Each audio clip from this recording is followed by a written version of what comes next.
fell down. Boom. Collapse on the floor. One of the biggest mistakes I made is I thought I needed to trade my health.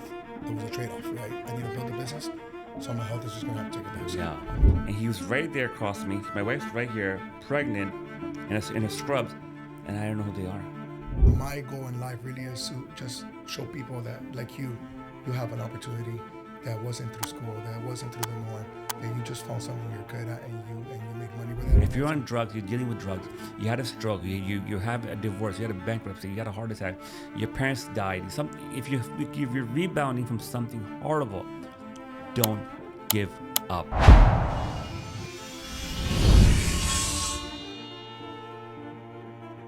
KB, welcome to the Thank you, Blueprint, brother. Appreciate you. Listen, KB, so the goal here today is simple, man. Our goal and our job here is to hopefully provide value to at least one person. Yeah. Inspire at least one person, and we touched one person. We did good today. You did a job. So what we're looking to do, man, is just kind of go through your journey, man, beginning to where you are now, because obviously you're still going through your journey. Yeah. And we were kind of getting to know each other a little bit, so this story is going to be really, really cool, man. I'm excited. Can't wait, brother. Thank you for having me, man. It really means a lot.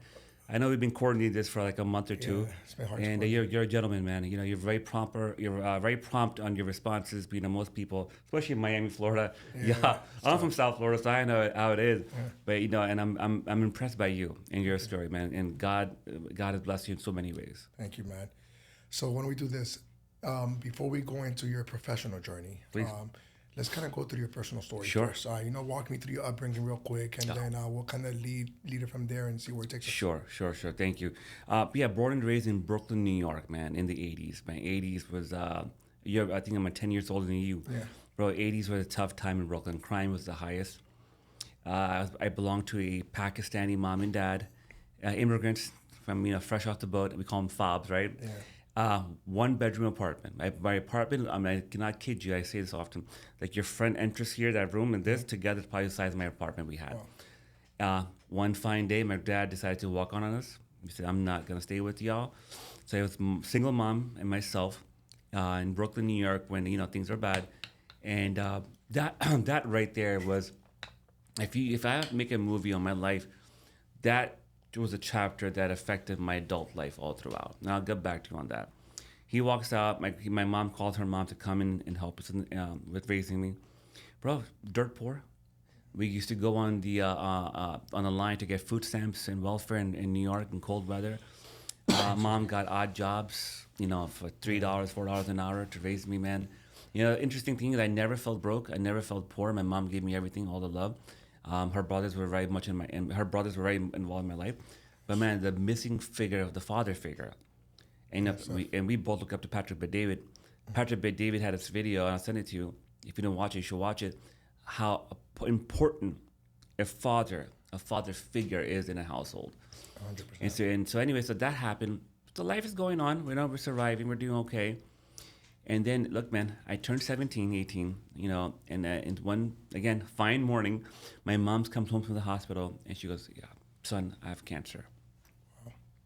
Let me just remind you, man, we're one son, one only child, one parent, we're very tight, mother and son. I love her to death. I'm her world, she's my world. And you hear this, and you're like, what? And she's like, I got diagnosed with cancer. And she got chemo and all that stuff. And then after that, we moved to South Florida. Her brother, my uncle, lives in Miramar. He calls her and called me and said, hey, I'm going to buy a nice house in West Miramar. They're building, I don't know if you're familiar with West Miramar. Now it's done, but before it was nothing. Yeah, I live off I-75. So there you go. So you know that. Yeah. So 20 years ago, there was nothing there. Yeah. So he bought a brand new house, an amazing deal. And we moved in with him. And bro, she got here. And I remember the doctor telling me, hey, she was in another room in Brooklyn. He goes, hey, KB, if she passes the 5-year mark, she's good. But if something returns between the 5-year mark, she's not going to do well. And bro, it came before the 5-year mark. Lord. And I was selling memberships. My first sales job, I was 21 years old. There's a club called 24 Hour Fitness in Plantation, Florida. I'm selling memberships. I get a phone call from her. And I go, Mom, everything okay? She goes, oh, son, they found something again. Bro, from there, it just went down pretty fast. I'm 22, 21 years old, South Florida. Beautiful women all over. Miami Beach is right across the street. Drugs are, you can whatever you can ask for, you This can is get. what, early 2000s? Early 2000s. Yeah. I mean, when I say beautiful girls, yeah, Miami has beautiful girls now too, but there's a lot of plastic. Right. I'm in the aesthetics world, so, and I'll admit it. But back then, women were just different. Men and women both, right? There was a different time. Different time, yeah. I just started numbing the pain by using drugs. And I'm going to nightclubs, and the top nightclub, bro, Diddy's right there. You have Jennifer Lopez over here. You have LL Cool J walking around. Jamie Foxx is up and coming on the scenes, and he's around. And this whole scene, and I'm not a partier per se, but I'm going to party. I'm using these drugs to numb myself, right? And slowly, I'm getting a little bit of an addiction. One day, she passes. And let me go back before that. Before she passed a few months ago, I'm laying there next to her from work, and I turn around at her table. And I look up, and there's a bottle of Percocets. I go, Mom, what's this for? She goes, for the back. It's really severe pain. I'm like, okay, I have back pain. And bro, I took one, and another one, and another one. And this is when, 2004, 2003, the pain pills. I don't know if this is an issue you guys saw you growing up, but this is around the time you were a kid. Pain pills was the new heroin. Yeah. You take one or two, bro, you're done. People lost their careers. So I'm starting taking these at 22, 23. She passes away. It was just going down like this. I met my wife, girlfriend back then, who came in my life, and man, she was the angel. I remember when I lost my mom, I looked up. I laid down in the bed. I was just broken down. I looked up to my roof. I go, God, please send me something. Send me someone who helped me numb this pain, help me with the pain. And I met my wife, girlfriend, then about a week later. And I walked in this party. I saw her. I walk out. I call my best friend. I go, I met my wife, man. This is my girl. I'm gonna marry. And I declared it right there. And she's been with me ever since. She's the one who got me out of that whole scene early on. And she's like, listen, babe, I'm going to become a doctor. We're a Pakistani. Right. We are very professional oriented. And either you own a 7-Eleven right. or a convenience store, or you're a doctor in medical, sure. Right? And so, listen, I know you know you'd be a doctor. You're a real estate guy, and I get it, but you need to get a degree. So I say, listen, I want to do law, right? Okay, perfect. So I started to go to school. We proposed to her family. They weren't the most open about it. See, our culture, you don't propose to the girl. The guy side of the family proposed to the girl side of the family. Right. So man, that was a whole ordeal. We went through that. See, they said yes. We got married. I got my MBA. Life is good, and I go back to using again. Different type of substances. I don't want to mention on camera. Again, the pain was not taken care of. And anyone listening to this podcast or watching this podcast, I strongly recommend to get therapy, get help.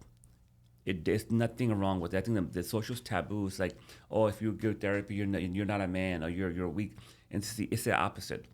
Therapy can help with a lot of turmoil that can come down in your life. Fast forward, man, 2017. I close my eyes. It's a movie that plays in my eyes. Christmas Day. We had plans that day. I'm Muslim. We don't celebrate Christmas as maybe you do, right. But we celebrate it with family, friends, family, right? We had plans that night. And my wife is a doctor going to the hospital. And that day, thank God, she had called a babysitter to come watch my daughter, to help me watch it, right? One baby on the way, man. Joseph, one running around. She goes, and I go, Isa, my babysitter, I go, Isa, por favor, I'm going to go upstairs to take a little nap. Can you watch my daughter? He goes, go ahead, sir.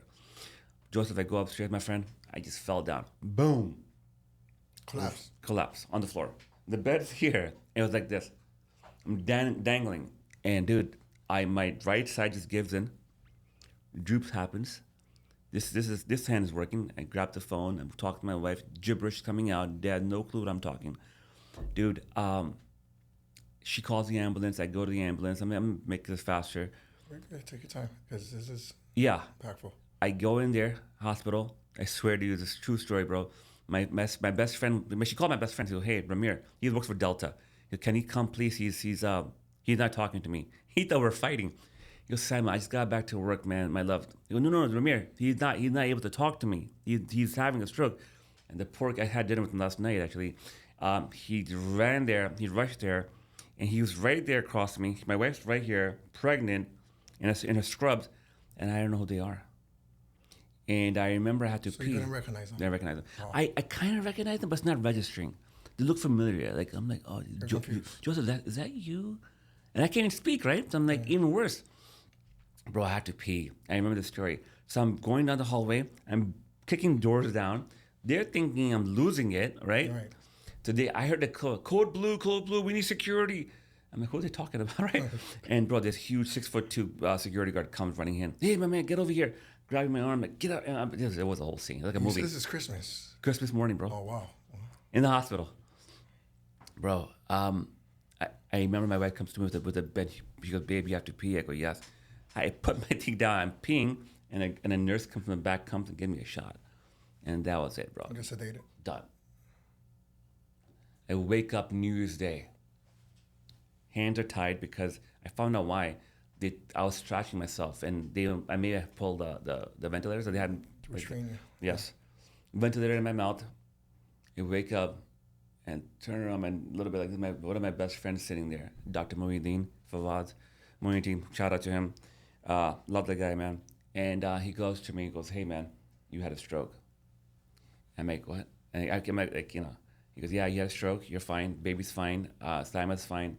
You'll be fine. Just stand tight. And dude, I remember they took the ventilator out of my mouth. And the doctor was from Survivor. This show called Survivor on CBS. Yeah. He was a doctor. You watch it? Yeah. He's a doctor on the show, bro. Okay. I mean, it's like an actual movie. This is a movie. And my brother-in-law told me the story after. He goes, you're Dr. And I looked him up, Dr. Keith from Survivor. And he comes to me. He goes, Mr. Bakari, can you say the word anything, bro?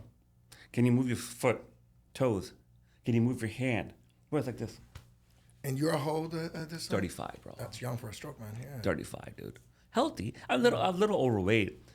More than now, I know. I mean, but it didn't make sense, right? Yeah. Dude, I'm just there. I'm like, what the hell? Speech therapist comes. Sir, say the word buttercup. You couldn't say it. Sir, can you say the word buttercup? Slowly. Buttercup. Do nothing. Nothing. If you had $1 million in a bag, and you put it in front of me, you say, Joseph, if you say the word buttercup, it's yours. Dude, I couldn't save my life for it. Wow. And that hit me like that. Yeah. Bricks just fall down. It's crazy, man. First of all, thank you for sharing that. I do have a few follow-up questions please. to unpack some of it. Going back to the beginning. So I'm going to tell you what I understood from your upbringing.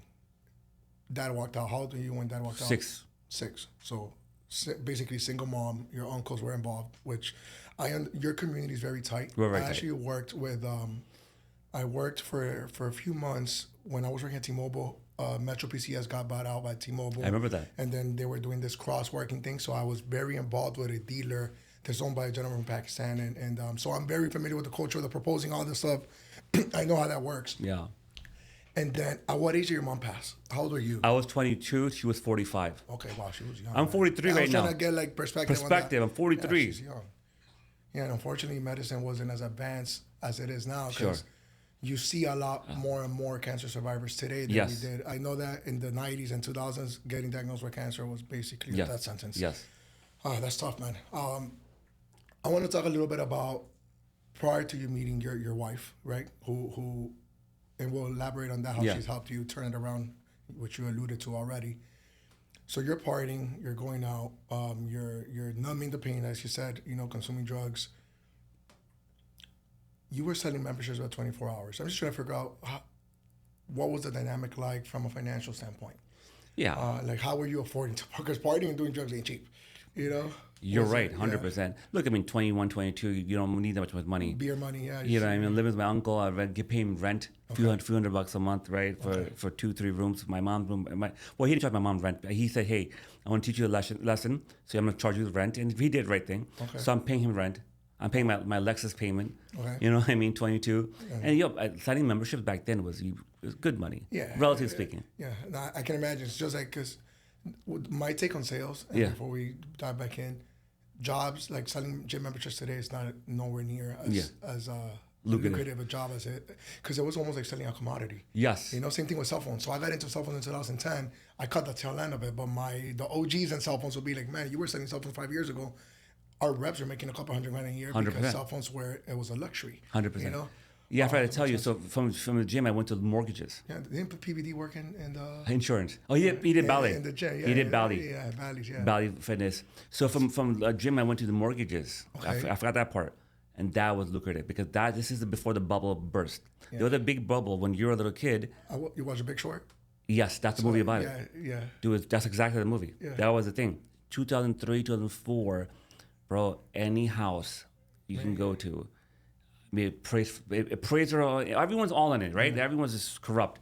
Bro, easy money. 5K, 6K, 7K, 8K back then, a lot of money now. All respect, right? I mean, we could live in Miami. Hard to live in Miami. Right, but you can survive. Yeah. You can survive.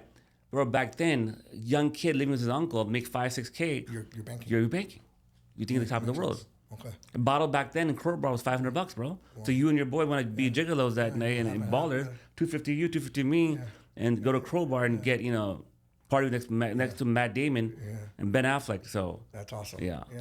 And then you say you went to school and got your MBA? Yes. What'd you study? Marketing. Marketing. Okay, really interesting. Yeah. Yeah, you didn't want to go for medicine. No. I was never the medicine type. Okay. Yeah.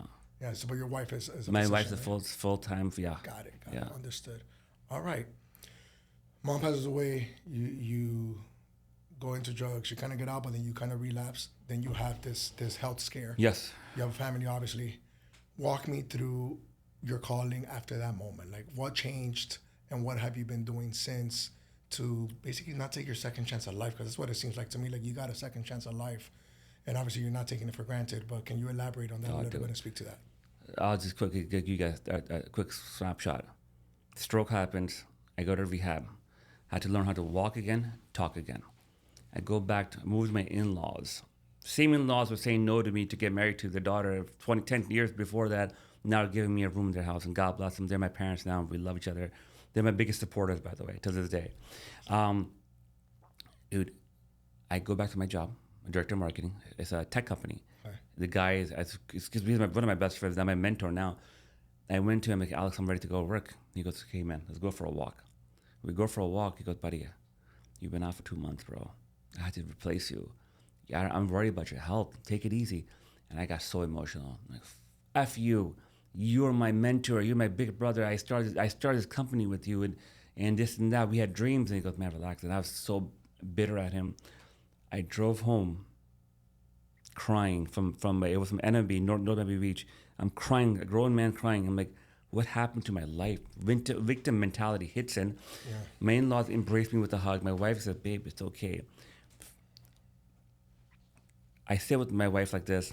I go, babe, I don't know what I'm gonna do. I'm having Zoom interviews. I'm bombing them. My confidence in the shitter. Yeah. She goes, babe, just do real estate. You did it before. You're a people person. Go get your task. She's like, listen, babe, if you can get one deal, just get your brain working again. Bro, I went for my real estate exam. I passed it. For me, found God again, connection to God, higher power. I call it high power. I found self-development, Patrick B. David, Ad Milet, all these Vic Tippenis, all these OGs we all look about, and law of attraction, manifestation. Yeah. Bro, I got my first listing, second listing, started killing in the real estate game here in Broward and Dade County. My broker called me from Orlando. He goes, listen, come to Orlando. I have a team for you. Come take it and run with it. I go to Orlando. My wife and I pack our stuff. We go to Orlando. We have 2 small babies, the different change of scene. She got a great job opportunity. I took the team over. Bro, my income went like 10x overnight. Nice. Running a team, 30, 40 agents. You have a brokerage. You know how it is. You get an override for everyone, but you own the company. But I get a nice override. Right. Bro, I'm sitting in my laptop and my shorts on Zoom training them because it's COVID time. Right. So I can't even go outside. So I'm firing on Zoom. bro, amazing money. But that was the window that taught me entrepreneurship. Yeah. It taught me, man. But for the longest time in my life, I thought you have to become a doctor or a neurosurgeon or a cardiologist to make a lot of money. And boy, was I wrong. So that was my lesson to say, wait a minute, you can. This is what business is: get something for low margin, provide good value, good services, and recruit clients. Simple. And the concept got really clear for me. I'm like, this is how much money the potential is. So from there, I bought a car wash. I scaled that a little bit, exited that, sold that out. I got into podcasting. Nice. That was my passion. My wife's sitting there one day next to me watching TV. Goes, babe, what are you waiting for? You already had a stroke. I mean, what are you waiting for? So we call it Stroke of Success. Want to have you on there real soon. Can't wait to hear your story. I have so far 70 guests on there. But to answer your question, what happened, bro? My mindset changed. My self-belief, my limiting beliefs that I had from my dad walking off on me. The sick mom, the Brooklyn, New York mentality, poor Pakistani mom. The words she's saying to me, my subconscious mind is programming these things. My habits, my functionality is based on that. So once you clear all that shit out and you reprogram your mind, your subconscious mind, bro, your life goes from 0 to 100. We opened a Med Spa a year and a half ago. My wife and I'm like, listen, babe, I want to work with my wife. My wife's a badass, bro. She's an entrepreneur. She's a medical doctor. She's a beautiful woman. And I'm very blessed to have her. Like, babe, we should work together.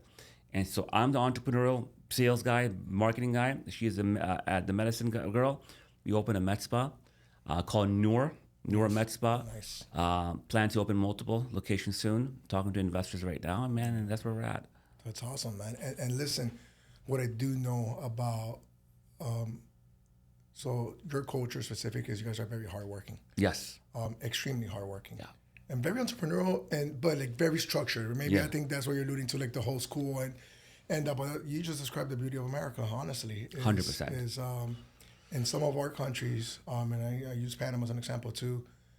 You need to go to school. Like that's like almost like the bare bone minimum to then still build on top of that. You know what I mean? There's no other choice. Yeah, and so I have businesses abroad. I go to Colombia often. I have a call center in Colombia, and it's so ingrained in their culture. And listen, Colombia is like I would say my third home, right? Because I live in America and I love Panama a lot. Yeah. And it's sad because you see like what an actual like Panama has a very good economy. But in Colombia you see that what a third world country is. I go to Barranquilla a lot and it's segregated. And I have a point going back to education in a second. But the city in Barranquilla, for example, is the south. It's really really poor. The north, literally, like this is real life segregation in 2025. It's really, really rich. There's no in between. And you could tell just by looking at people. No like middle class. Really rich is rich, yeah, which is what defines a third world country is, right? There's no middle class. But like 1% of the rich, right? Right, exactly. Yeah, and 98% of them are poor. And it's like really rich or really poor. And what holds, I think, society back as a whole, is almost the norm. Because you see, like a lot of the guys that work for me, man, and this is sad stuff to see. I go there probably once every other month, and I'll buy lunch for the office, and they enjoy it so much because they're used to eating, bringing frozen soup with rice because they live at home with their parents. They're 22-year-old kids that have 6 siblings, and that's all they have to eat, right? Soup, that they can make a big pot of soup and rice, and then they freeze it and they eat it the whole week. Like that. This is how people live, but they all go to school and they all graduate, right? And they all have. I mean, you could go and the drug dealers go to school, the prostitutes go to school. Everybody goes to school. It's so ingrained in education, and the system's letting people down because you just mentioned that unless you're going to be a doctor, obviously it's a whole different. You ended up finding your calling in business by accident, almost from what it looks like. You know what I mean? You're trying to find your footing, and obviously I think your marketing background, now that you found your footing, is tremendous and it helps a lot, but. School doesn't really do the job, and we're letting people down. And it's not a matter of not getting educated. I'm paying for my son's prepaid college because I want him to have choices. If he wants to go to school, he's going to go to school. And I believe in finish where you start. So I believe in education, getting educated. But my goal in life really is to just show people that, like you have an opportunity that wasn't through school, that wasn't through the norm, that you just found something you're good at and you made money with it, and it took you having a stroke at 35 100%. to see it, but hopefully we don't have to get that far to get people to see No, that. I always had the entrepreneur bug in me, man. And the thing was, I don't think I had self-belief. That's culturally too. I have self-belief. You're young, and I saw you told me and I saw your picture. I'm like, man, you're super young, but your beliefs were differently aligned than mine was. 100%. I always had the potential. I always had it. I was a good speaker. I can speak in front of 100 people, right? I always had it, but the belief system, man, that you have to believe in yourself. That's interesting. I didn't have that. So that's interesting because I'm backwards, right? And I want to get your input on this, right? I am an introvert that I've taught myself how to speak. I'm not naturally I'm not a talker. When I was single, I was the type of guy to go up to a girl at a bar, but if I was in a one-on-one conversation, I'd get the girl. Yeah. Because I've always been good at getting my message across, but I've taught myself to kind of but my belief in me has always been there. Which is what's guided me there. It's almost like backwards, right? Sure. Then I guess what I understood is you've always had the skill set in a sense, or the gift of speaking and being able, but your self-belief wasn't there. Let's talk about therapy. How much do you attribute? You speak very clearly on your struggles. Sure. And I have my own struggles, and I could tell you that when you're on the other end of them, you could look back and speak on them while you're going through them. There's no way you can speak on them as clearly as you do. How much has seeking professional help allow you to be able to clearly see where you've struggled, where you've messed up, and honestly articulate it in such a good manner that it makes it easy for us to understand? Oh man, that's a good question. So therapy was a big part of it, but besides therapy, I invested in mentors and coaches. Okay. And a lot of people don't do that, and they say, well, why would I pay someone? I can go on a podcast and hear a podcast. I can read a book, an audio book, and this, and I can see Patrick Bet-David speaking on YouTube, and that helps. I'm not saying that doesn't help, but when you hire a coach, when you pay people for their time, the people that have done it over and over and over and over again, the people that have the things that you want in life. For me, the people I look up to, Patrick Bet-David, Vic Tippenis, my personal mentor, Mark Efron, all these people, these gentlemen have in common, they're in their late 40s, right? They have beautiful wives, they're family men, they have kids, and they have businesses. So these are the type of men that's my avatar. I'm 43, so I have 2 beautiful kids, I have a beautiful wife, I'm a businessman. So I look at those people as people I want to become like and become closer to. So I go after these type of mentors, and I'll pay them, I'll invest them to go ahead and do accountability, teach me, let's unpack it. But it's therapy. If I hired you as my coach, right, and we sat down and we unpacked, well, KB, why did you not do this? Why are you delaying this decision of yours? Well, I'm fearful. What's the fear about? What's behind the fear? So that is also therapy in my books. Yeah. So did that answer your question? It does, and I'm going through the same thing. I couldn't agree more. I had I grew really fast in my business, and then I got stuck. But I got stuck from the standpoint that I became the best one in the room, and that is a horrible place to be in. Yes. Because everybody looks at you for wisdom, and then you're like, who do I look for? And I think my idea was I need to seek a therapist. Yeah. But then I didn't even get as far as finding a therapist because I was looking through listings and it wasn't I couldn't identify with any other things I was seeing. I'm like, I don't think they're going to understand where I'm coming from. Sure. And somebody told to me you need a mentor or a business coach. Yes. And I was like, that's interesting. And I was blessed enough to meet my business coach today, who's my therapist. I would agree. I think a lot of the X's and O's of business, you could YouTube it, how to invest, what's a good investment, but the mental aspect of it, the challenging yourself, the seeing somebody who's already got what you want, how they went through it. Nobody can speak to it better than somebody who's walked, in those shoes. So I agree 100%. With you 100%, bro. All right, talk to me a little bit about, are you still in real estate to today? I have a small team. Okay. I do just do my friends and family. Got it. I'm not in door knocking anymore. I used to. Right. I have a team that covers. I have anyone from South Florida to North Florida. Nice, because and I'm assuming it's your biggest focus outside of obviously your podcast, your Med Spa. So I'm the CEO, co-founder of Nur Med Spa. Okay. I am there 8 days a week, 24 hours. This is our baby together. It's our third baby. We call it our third baby. I'm very proud of it. Blood, sweat, and tears, man. Everything we have is on the table with this one. The real estate thing got a little boring. Like you said, the mobile phone got a little bit, and the insurance was your thing, you're calling. I love real estate. I love real estate. It's always going to be, I always have my license. But my calling became something bigger. Something I leave my kids behind. I can. And you got, that's it, right? So you know how that is. Yeah. How long have you been, when did you found the Med Spa? We have been open, my date, I'll say all the time, is January 2024. Okay. My wife says it's 2023, but it's 2024. The door's open legally. People came in. We can service you. Walk us through what you guys do there. Sure. Awesome. Head to toe, man. We do hair restoration for men and women. So what does that mean? So yeah. So unless you're Mr. Clean and you have no hair, we can't help you yet. We will eventually do hair transplant too. But as if you have like you and I, if you have some hair patches, missing patches, or you've seen some thinning, come by. We do microneedling. We do drive. It's a product we put in your hair. It's a service we provide, and your hair restoration starts immediately. So we have before and after. It's killer. Come down to the face. We do fillers and tox. Mostly, majority of our clients are women, females for that product service. We might cut this part out because my wife and his are going to call you right after. More than welcome. We do fillers, tox. We do skin tightening. Okay. There's a company. It's a machine called Morpheus 8. Okay. I'm sure you heard of Kim Kardashian, and she made it very popular. One day she went on social media. I'm doing my Morpheus 8. The company blew up.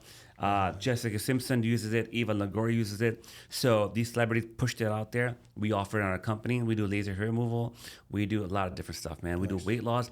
And now, for us entrepreneurs, we have a service called Wellness. And Wellness, man, so we do aesthetics from the outside, and we do wellness from the inside. And wellness is something probably going to get your attention right now. You're an entrepreneur. He's an entrepreneur. I'm an entrepreneur. We're out there making decisions. We're processing the information. You go work out the day before, you're like, you're aching. Now your processing is not the same. So we have a thing called NAD. Yeah, I'm familiar with NAD. It's amazing. You on it? You tried it? I tried it for a little bit, yeah. It's amazing, right? Yeah. Look, entrepreneurs are my biggest client for our wellness. It's mostly men. Yeah. Messy men, husbands, wife, fathers, making the empire. They want to get the shots, the TRT, the hormone replacement, all that. So we offer weight loss. We do TRT. We do hormone replacement. We do NAD, vitamin B shots. We do everything, all the wellness stuff. That's awesome. Yeah, you'll have a client here. So I've lost probably 50 pounds at this point, 49 pounds, and but it's been in stages. You know, one of the biggest mistakes I made, and this alludes directly to your avatar in that clinic, right? In your clinic. Is I thought I needed to trade my health. It was a trade-off, right? I need to build a business, so my health is just gonna have to take a backseat. Yeah. That is I don't have many regrets. That's the same thing. I don't have many regrets in life, and that is one regret I have. Yeah. Because it doesn't have to be. Doesn't have to be. And but it was almost like, you know, I taught a lot about I buy into everything I want to do really, really strongly, but I learned through coaching that I was buying into the parts that I was comfortable with. Oh, wow. Right? So I was uncomfortable having to face changing my eating habits. I was uncomfortable having to face making more time to work out. I was uncomfortable prioritizing my sleep. So I would just sell myself on the idea that that's just the price I got to pay to build a business. And I've made a complete 180 change on that. And so I've done that. I want to get back on. I'm actually taking something called HCG right now. Okay. Along with TRT. And my energy levels are through the roof.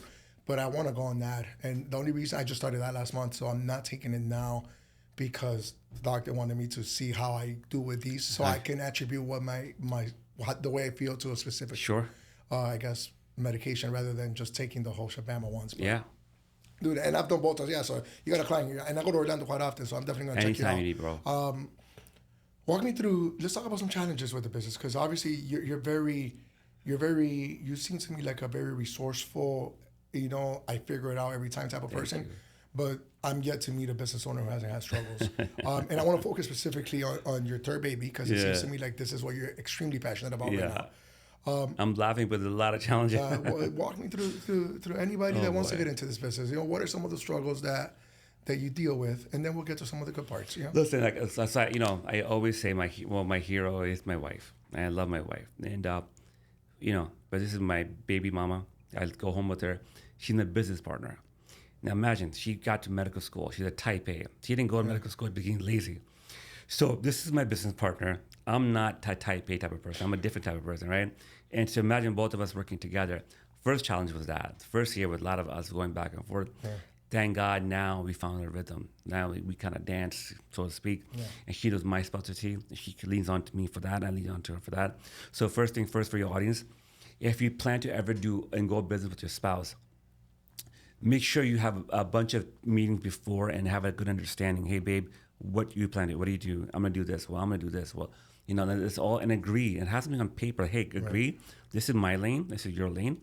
And just trust me. I'm your partner. I got you. And vice versa. Number one, that's one challenge. Number two, man, resources, right? So my industry is most female based. Right. I can't technically afford to pay multiple six-figure employees right now. Right. So my resources there are a certain level. With a certain level, you're able to get certain type of people to work. So early on, first year, it was hard to get good people. Now, knock on wood, shout out to my office manager, Celiana, my medical assistant, Abby, amazing. These girls are amazing. Our social media manager, Alicia. But these girls were really hard to come by and find, and so that was another challenge. But I figured it out. I like to hire people that typically live home with their parents. There's a reason for that. So we, in our culture, lived home with our parents for a long time until we get married. Right. Now that's changing. A lot of us changing. But that showed me, Joseph, that if you live with your parents, you have respect for authority, and you're open for coachability. You're open to be coachable. And feedback and stuff, yeah. For sure. It's insane. So like the three girls that are working with me right now, with us, they're amazing and they're very coachable. The first year, the girls that came in and out, they weren't as coachable. They're very hard to deal with, very hard to say, hey, this is good, but we can go this day. So that's another challenge we came up with. Money, man. In the med spa world, they say to in the beginning, I didn't believe it. It'll take you twice as long to get up and running and twice as much money to get up and running. Oh, whatever. They did. This is this. And if so true, I got into it and whoa, was that a truth, a hard pill to swallow. And look, the competition's coming up. Insurance business, there's so much competition. 100%, yeah. So how do you deal with that, right? So, yeah, and that's interesting. So first of all, that's a really interesting take on the people living with their parents. Yes. Because, and granted, I hire mostly salespeople. Yes, but it's literally different. Right, so then I've been backwards. I'm like, I need them to have responsibilities so they have bills. So a really interesting take. I totally relate to the spot. I work with my wife. My wife left teaching to come run the business with It's amazing. Also, you seem to be husband and wife team. So that conversation, I wish I would have had it before. So to your point, if anybody is going to work with their spouse, have the conversation before. Yeah. Because it will cause conflict in the business and at home unless you know how to address it. And then obviously my relationship is strong enough that we were able to overcome that. 100%. And we're good and we're working really well on the business. But it was definitely a big challenge because very similar to you, she's very structured and I'm very a free bird and I just kind of figure things out as I go. And that was a big struggle. But then you're free bird, right? Yeah. So we're the same. She's a type A. I am more that's not that big a deal. Yeah, exactly. That's easy to fix. And 100%. We need to fix it now. I think we have more pressing matters. You and I can talk about this forever. There are more pressing matters. Trust me. We still deal with it, but we've learned how to awareness is everything. So once you're aware that consciously aware, exactly. That was the biggest thing I got in for coaching, being aware of things that are happening around me. So then it's a choice on how you handle it, rather than you just kind of running with the punches. But then the money one. I think how investors were telling you to take you twice as much. Listen, today with AI and if you are a visionary, we tend to be, and I'll put myself in there, very optimistic. Yes. This is going to work. All I need is this amount of money, and you do the math, right? You get your paper. And I will tell you that the two other, I have a three-headed monster I like to call in companies, right? The three big companies, there's sub-companies under that. The two that I invested into to open, it took me twice as much. I'm a living testament of what you just said. Twice as much money as I estimated it would take. Yeah. And I think that's why a lot of people fail sometimes, because they're overly optimistic, and then they run out of money, and you kind of either double down, go find money outside, or shut down, and it happens to way too many people, I think. But lastly, competition. Talk to me about that, right? Because I'm not an innovator. I'm a competitor. That's how I would qualify myself. Like, you throw me into I want to go to a market that's almost like saturated with a reason where there's still room to compete, but I'm not gonna invent a new product. I'll never be on Shark Tank, pitching a product that I came Mark up Cuban. with. Yeah, that's not me. I'm more like insurance has been around for 200 years. Yes, it will be another 2 years, 200 Real years. estate would have been one that I probably would have done well in too. If Vice versa, right? The two of them, they go back and forth, right? Yeah, but people say it's saturated. It is, but you could compete. You got a small piece of the pie, and do well for yourself. How do you deal with what's your take on competing versus innovation, one, and then how do you try to stand out from your competition? Look, I think first and foremost, I believe in storytelling. Obviously, I'm here sharing my story. You share your story. The competition in the med spa world, bro. Like, here's the thing. Y'all insurance companies, sales companies have the PBDs talking about them. The med spa world, man, I don't see as much hunger behind the scenes. Right. That's one advantage we have. My wife and I are both in self-development. I'm watching PBD video, she's watching right next to me. I'm watching Tony Robbins video, she's right next to me.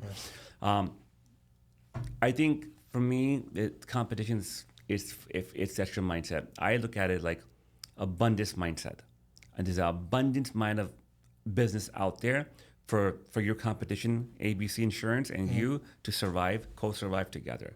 Same thing with the med spas. There's enough business out there. Number one, it's a good, healthy way to look at things. Yeah, for sure. Number two, what's your story? Our story, stroked out entrepreneur with married to a doctor, came up with the idea of a med spa, sitting down in the in-laws' house and say, hey, my wife gave birth to a second baby. I'm out of shape. I had a stroke. Where can we go right now where we can bring our kids and get treated to get weight loss, some Botox, and get treated to feel better? There were not many choices where we found. So wait a minute. There's a need in the market for that. So we came up with Nur Med Spa. So that's our story. That's our story that we say. So what's your story, right? Are you telling your story enough through your social media marketing? Are you telling your story in the rooms enough, right? When you see a client selling them insurance, when I saw a client selling them real estate, bro, my friend told me, in our culture, you should be very private. Man, why are you telling a stroke story, bro? Aren't you embarrassed? Aren't you embarrassed? Why the fuck am I be embarrassed, bro? They said something happened to me. Bro, so Joseph, I use my stroke story every time I saw a client buy or sell a house. This is who I am, Mr. Customer. This is who I am. I had a stroke and my speech is not 100%. This is why. And I appreciate you giving me your trust and confidence. I'm going to find you the best house. I'm going to find you the best buyer. Same thing we do with our med spa. My wife sees clients all the time. Guys, this is my story. I come from South Florida. My husband had a stroke. We opened the business together. When you tell your story, it's a compelling story, the connection gets better. Awesome. I love that. I think way too many people are afraid of being judged by telling their story. 100%. When in reality, it is what sets you apart. Dude, I shared my drug addiction today. I haven't done this for a long time. You're my second podcast I'm sharing this with. My wife doesn't watch this, gonna kill me. But she's still the same, like, man, we have a culture, people see it, and I don't care. I'm honestly, Joseph, I'm here on your podcast for one reason only. Yes, the Nur Med Spa is great, and I met you, great friendship, long willing, God willing, but I'm really here to change that one life. Yep. Your mission and my mission here at the beginning was to change one life. If you're on drugs, you're dealing with drugs, you had a stroke, you have a divorce, you had a bankruptcy, you had a heart attack, your parents died. If you're rebounding from something horrible, don't give up. Don't give up. It's only the beginning. The biggest crisis seem like the biggest crisis, but watch. If you go through them, you look back, you laugh, and you say, "Wow, that was a gift from God." Yeah. So self-development, storytelling. That's it, man. And truly wanting to help people. That's it. That's what I'm seeing. That's why I have my podcast right now. My podcast, we're about to get into monetization now. But bro, I did 60 episodes, all bankrolled by me. I have a studio in Wynwood. I have a studio in Orlando. I'm traveling places to interview Alice Morton. And my wife's like, "Are you nuts? Like, you don't charge anyone? You don't do this and that?" I go, "No, because it's my way to pay it forward." 100%. Right, but if I had not seen Patrick Bet-David on a podcast 6 years ago after my stroke, right? If I had never seen Vic Tipner's story, how he had $80 in his bank account, his wife left him, and now he's in a private jet, maybe I would not have gotten that hope, that inspiration to be what I am now. So why not I do the same for other people? Tony Robbins' moms beat him up all the time. You ever heard his story? Of course, yeah. Dude, what a story. It's insane, yeah, absolutely. Right? Patrick Badea was an immigrant child, a refugee from Iran. So these people shared this story. Gary Cardone, who lives with your neighbor down the road probably, he had a drug abuse history, abuse. And look at him. So these people share the story. You share your story.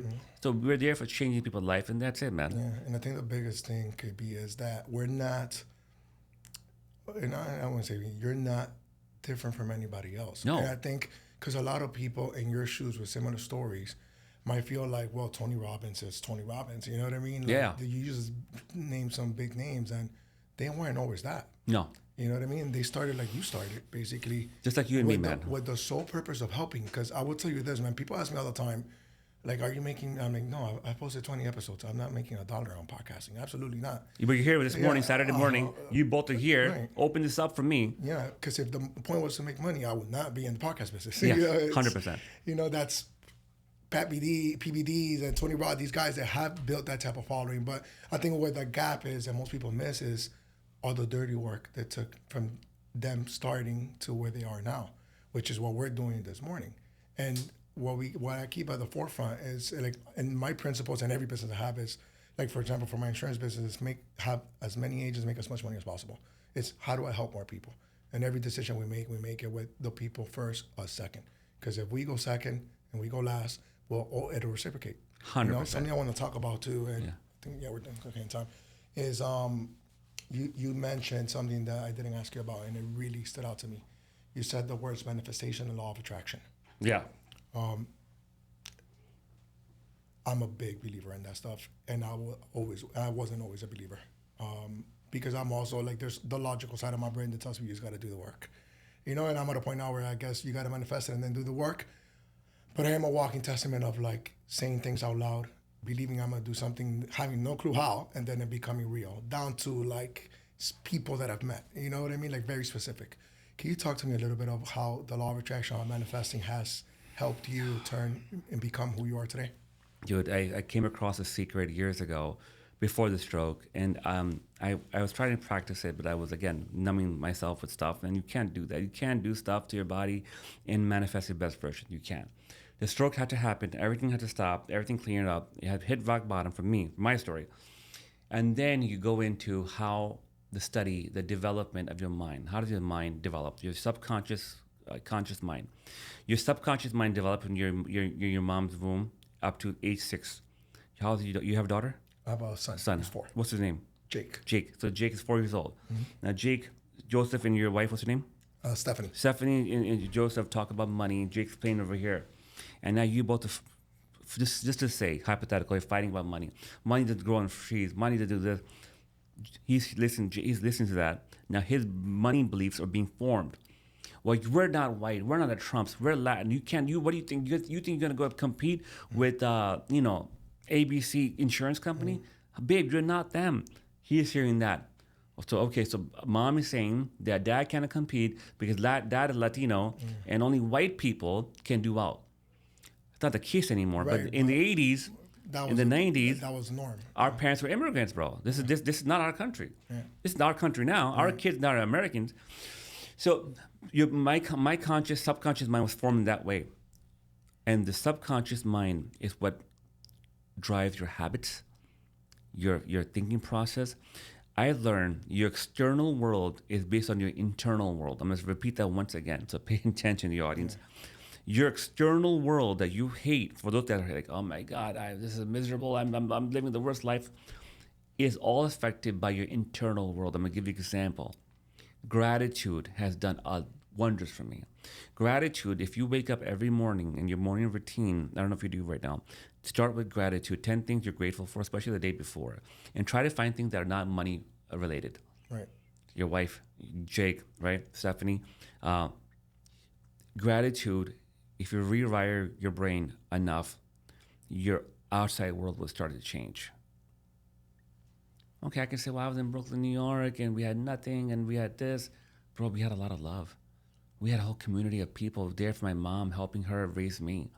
Okay, my father left me. Well, my uncles were there. Yes, they cannot fill the father's shoe, but they're the father figures. They were the one there who got me married. They were right next to me. And our culture, weddings, bro, 3 days, bro. They're huge. And so they were there for me. right? So gratitude, rewire your brain, visualization, close your eyes. All right, I'm signing up for my insurance test. What do I want to do after that? So I'm going to put it out there. I'm going to find one happy, positive client whose life I'm going to change by selling them a policy. One a week. How's that going to be? Well, I'm going to open the door. They'll be very welcoming. They sit me down. They'll be nice people. I'll be wearing a nice polo shirt with my logo here. A business card's going to come out. You have to visualize yourself. Number one. Number two. So gratitude, visualization, affirmation. Sit in the mirror. Do affirmation to yourself, right? And lastly, man, prayer. So the law of attraction, they call it universe. I like to say it's God. Mm-hmm. It's all it's just up to you, man. Some say source, some say universe, some say Allah, some say Jesus. Higher power earlier. For me, it's higher power, man. Right? Higher power out there that can, So you are now co-creating with your higher power, the life of your dreams. And the way you do that, you pray, you visualize, and lastly but not least, you put the work in. You can pray all day long. You can sit there and visualize and then go pray and go watch TV and you have a burrito. And then the podcast studio will not just come like that. You'll not find amazing partners like this. No, you put the work in. You told me a story how you guys both met. That's law of attraction. Somewhere in your mind was you had a great potential partner. You guys came together. Now you have this whole thing. Watch, my vision for you 5 years, there'll be a whole media company here, right? God willing. That's, for me, that's how law of attraction works. I agree. That's it, bro. Beautifully said. Beautifully said. And I think the power of the mind is so strong. I do a lot of studying on that and understanding the psychology of everything. Because even for me, sales, the psychology, everything that we do is almost like what you believe. Yeah. Belief system, right? To wrap up, if you had to go back, well, you can't go back, so let me rephrase that. If you could give an advice to 22-year-old you, partying, suffering through your mom's health issues, but if you knew then what you know now. Okay, so give more advice knowing what you know today. Tell me what that advice would be. Oh, dude.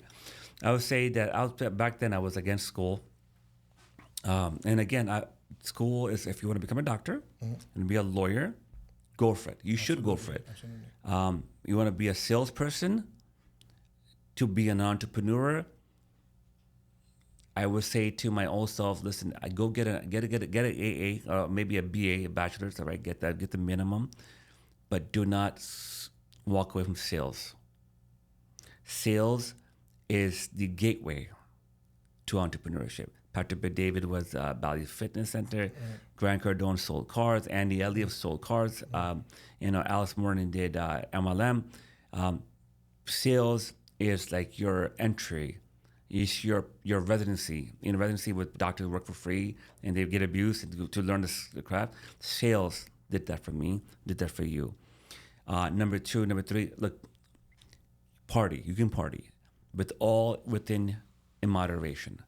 When you're thinking about party on a Monday, instead of being fresh on Monday morning, having your plan laid out, having your schedule laid out, having appointments, your potential appointments laid out, if you're not thinking about that, there's something wrong with you. So if I can go back to my old self and say, hey, she's sick, your world will not end. Spend all the time with her as you can. Focus on your health. Focus on your mental health. Get your connection to God better. And just keep working hard. Drugs. And honestly, I know. I just think I know marijuana is legal. Marijuana is still, It alters your state of mind. Yes, but does it kill people? No, but there's drugs out there, man, that have ruined people's lives. Doctors who have lost their licenses. Entrepreneurs, 8, 9-figure entrepreneurs that lost their empires because the judgment gets bad. You started cheating on your wife. Divorce happened. Did this happen? Then stay away from drugs as much as you can. Man, you have a beautiful story, bro. I'm thank not you, lie to you. I was not expecting this one. No, thank you. I appreciate it. And I think we're going to jump the line and post some. I think not next week, the one after. But dude, thank you for coming on. Oh, thank you, Joseph. You came down a Saturday morning for the record. He's down here from Orlando, if I'm not mistaken. Yes, just for this. So yeah, we'll continue to get back, man, and I cannot wait to see where this takes you, man. I appreciate you listening. I'm gonna have you on my podcast soon. You can find me on Instagram, KB Rockstar CEO. It was KB Rockstar's realtor before. My friend makes so much fun of me. Like, dude, relax. We have Nur Med Spa at the Nur Med Spa on IG, and our website is called thenurmedspa.com. Awesome, dude. Well, continued success, and Thank this you, isn't brother. the first of last. We'll continue Thank to you. speak for sure. We'll see you soon, man. My man.